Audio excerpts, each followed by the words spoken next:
भारताचे एक सार्वभौम समाजवादी धर्मनिरपेक्ष लोकशाही गणराज्य घडवण्याचा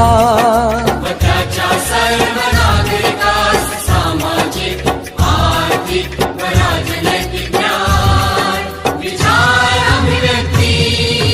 विश्वास श्रद्धा व उपासना यांचे स्वातंत्र्य दर्जाची व संधीची समानता निश्चितपणे प्राप्त करून देण्याचा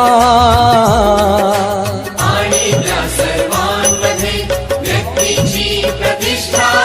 व राष्ट्राची एकता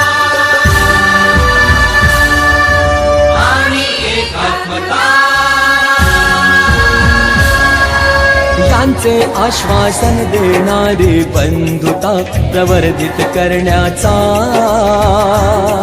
संकल्पपूर्वक निर्धार करून